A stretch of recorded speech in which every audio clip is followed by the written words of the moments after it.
Tradicionalmente por socialismo se entendía lo que he definido yo por socialismo real, es decir, un sistema basado en la propiedad pública de los medios de producción. Y de hecho, esa es la definición de socialismo que utiliza Mises en su obra ya clásica, Crítica del socialismo, que se publica en el año 1922, la primera edición y 10 años después la segunda. ¿Y es que estaba Mises equivocado? No, es que en ese primer tercio del siglo XX, cuando se hablaba de socialismo, se entendía siempre socialismo real de origen marxista, o soviético, de los soviets. Bien. Sin embargo, esta definición, sistema basado en la propiedad pública de los medios de producción, aunque es una definición sibilina, no dice basado en el tiro en la nuca a la coacción, pero eso es lo que significa la propiedad pública de los bienes de producción, significa que está prohibida la propiedad privada y por tanto el intercambio voluntario y el libre ejercicio de la función empresarial. Todo está organizado desde arriba en base a mandatos coactivos, es decir, toda la economía, como decía Lenin, organizada como si fuera el Ministerio de Correos, e impuesta por la fuerza de la policía. Esa definición, propiedad pública de los medios de producción, es una definición que desde el punto de vista científico enseguida se manifestó ser muy poco satisfactoria. Primero, porque es una definición estática. Habrá socialismo si existe o no propiedad pública de los medios de producción. Segundo, porque para definir si hay o no socialismo es necesario con carácter previo entender lo que es la categoría jurídica de lo que es la propiedad privada o la propiedad pública y la categoría económica de lo que son los medios de producción. Es preciso, por tanto, abrir la ventana para que entre el oxígeno de la concepción subjetivista y dinámica del mercado. Lo importante no es tanto si hay o no propiedad pública sobre una categoría económica, medios de producción, sino identificar de manera transparente la esencia del socialismo. Y la esencia del socialismo en términos dinámicos es la coacción. La coacción es una acción humana que consiste en violentar a los demás para que hagan no lo que ellos quieran, sino lo que quiero yo. Forzarles, imponerles por la fuerza, ya saben, violencia física o amenaza de violencia física. Y así, hacia los años 80 del siglo pasado, se produce un avance muy importante en la definición y en la concepción del socialismo, básicamente de la mano de Hans Hermann Hoppe. Entonces Hoppe escribe un libro titulado Teoría del socialismo y del capitalismo, que supone un avance, como digo, significativo en la concepción del socialismo, porque ya define el socialismo no si existe o no, en función de si existe o no propiedad pública de los medios de producción, sino que se fija en la coacción. Define el socialismo como todo sistema de agresión o coacción institucional en contra de el derecho de propiedad. O sea, ya no es propiedad pública de los medios de producción, sino si hay coacción institucional contra el derecho de propiedad. Y eso es un avance muy grande porque ya es una definición dinámica. ¿Hay coacción o no hay coacción? Son contra el derecho de propiedad.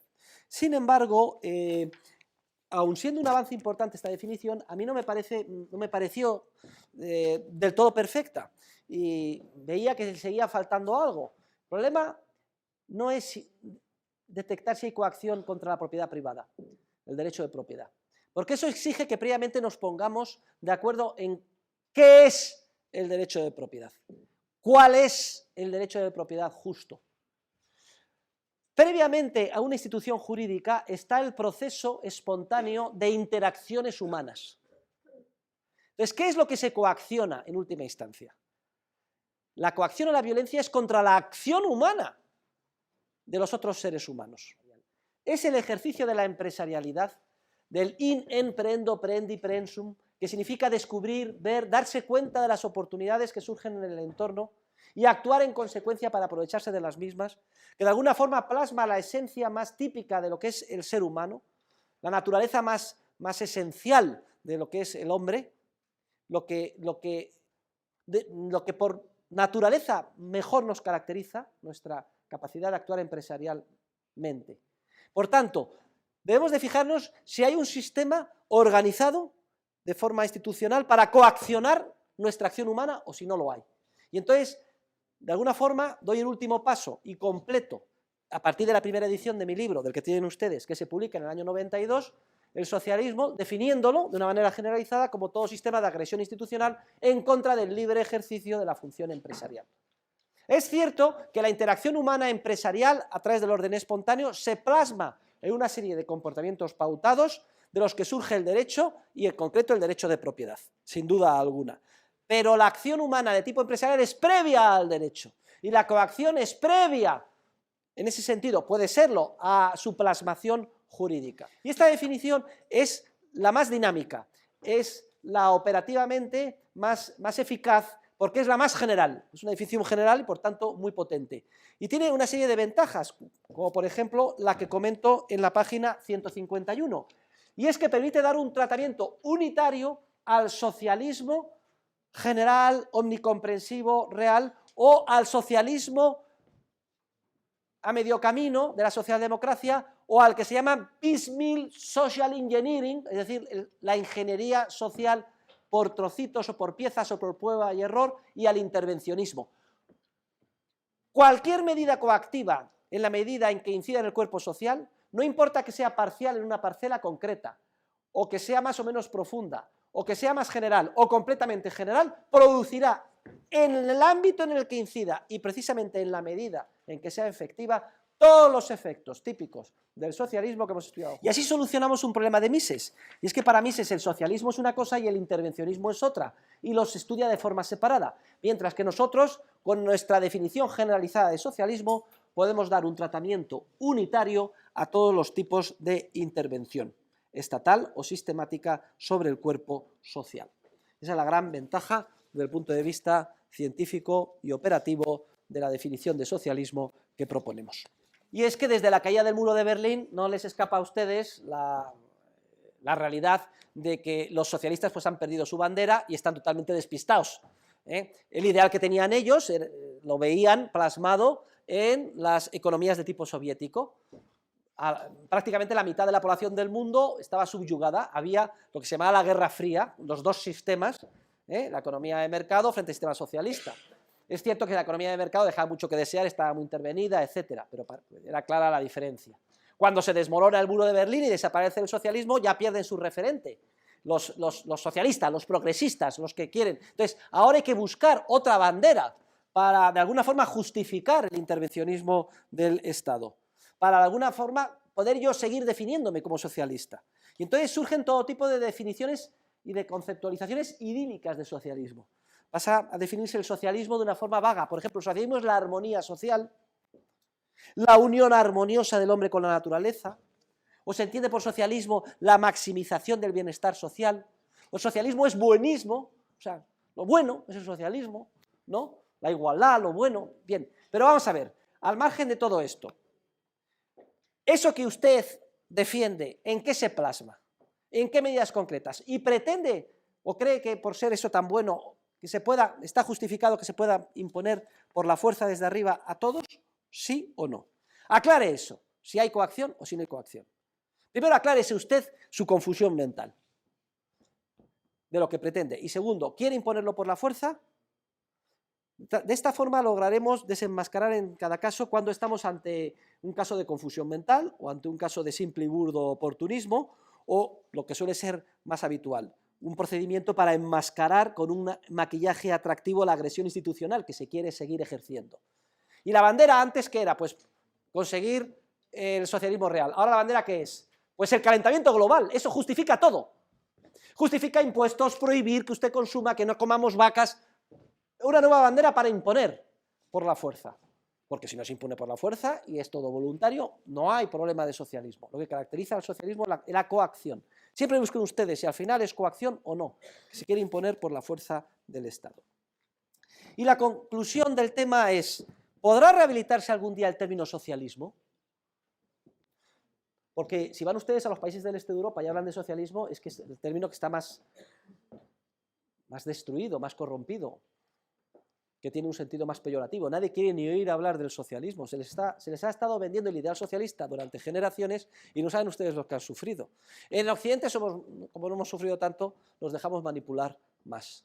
Pero algún día se podrá rehabilitar el término socialismo, de manera que quepa definirse como socialista una persona honesta, una persona que entienda cómo es el proceso espontáneo, como aquello que impulsa la sociedad, la civilización, la armonía.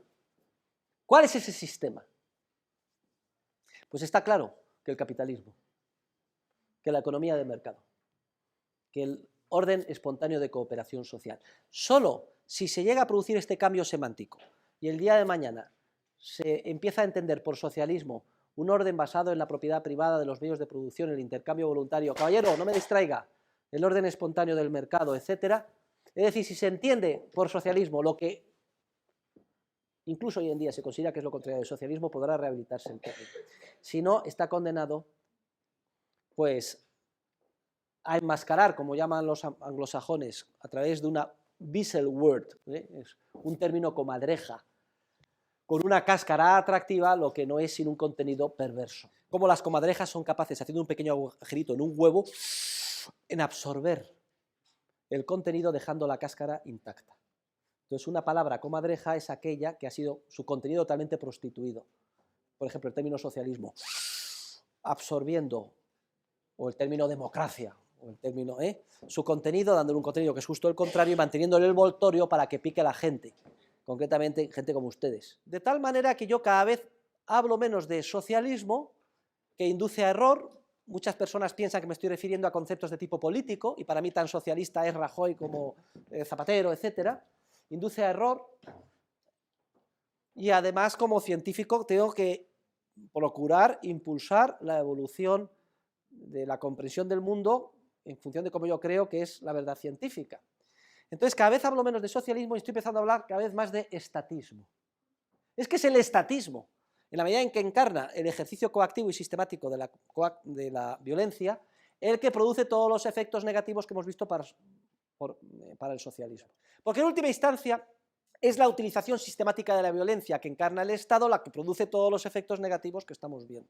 De ahí la evolución del profesor de ustedes hacia la anarquía, es decir, al proceso de cooperación social en el que no haya ninguna agencia de la monopolista de la violencia, con una adscripción territorial determinada, sino un sistema de agencias privadas a las que se suscriben voluntariamente los seres humanos, pagando una determinada cuota mensual, cada una de las cuales patrocina un sistema jurídico y oferta diferentes niveles o grados de orden público, y que están coordinadas entre sí, aunque sean distintas, a través de una serie de normas de tipo voluntario, como por ejemplo las que hay en la IATA, para ponerse de acuerdo con unos determinados protocolos de seguridad en diferentes líneas aéreas. Pues lo mismo en el ámbito de la prevención, represión y sanción del delito. Y no tengan ninguna duda que un esquema privado de este tipo sería muchísimo más eficiente a la hora de mantener el orden público, respetar la propiedad y la vida de los seres humanos, que el que tenemos a través de una agencia monopolista de orden público,